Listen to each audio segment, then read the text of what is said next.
Dahil nga sa aksidente na nangyari kay Jordan, ay muling magkalapit ang dating mag-asawa na si Christy at itong si Jordan na hindi naman ikinatuwa ng kanyang bagong fiancé ngayon na itong si Shaira.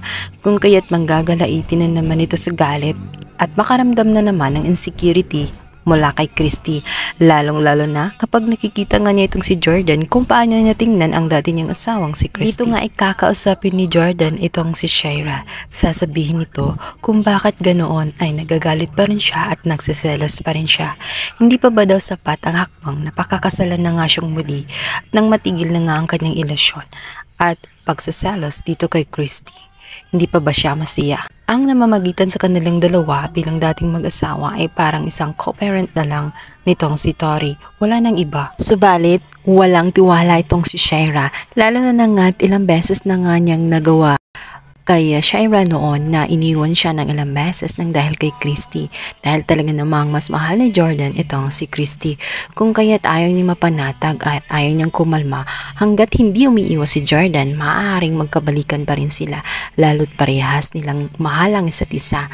Napipilitan lamang si Jordan na pakisamahan si Shaira dahil sa anak na Jordan si Jr. At dito nga ay mas mahihirapan pa itong si Shaira dahil ang kanyang kaibigan na si Leslie ay hindi na nga mapakali at hindi na mapalagay. Lalo na't ito nga si Leon ay binantaan siya.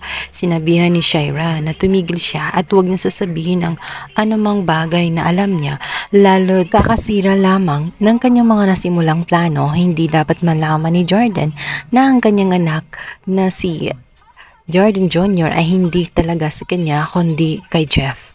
Hindi pwedeng malaman. At lalong-lalo na ang sekretong tungkol sa ang katotohanan ay magkapatid si Shaira at itong si Leon. Hindi nila maaring malaman dahil masisira ng tuluyan ang kanyang mga plano. Itikom lang umano ang kanyang bibig nang sa ganun ay walang mangyari sa kanyang masama.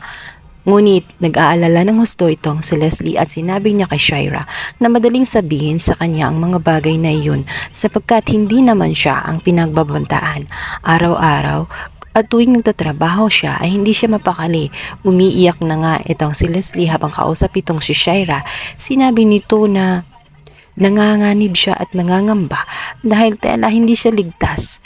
Parang may matang laging nakabantay sa kanya. Naman sa labis niyang pag-alala, sinabi niya kay Shaira na sana noon pa man hindi niya nalaman ang sekreto niya tungkol kay Jeff at ang sekreto niya tungkol kay Leon. Di sana hindi ganun na tela lagi siyang natatakot at nangangamba na baka magkamali siya at maalagay sa alanganin ang kanyang buhay, lalo't napagbantaan nga siya ng kanyang kapatid na itong si Leon. Hindi nila namalayan na nasa likod na nga itong si Jeff at nagtanong ito kung ano yung sekreto.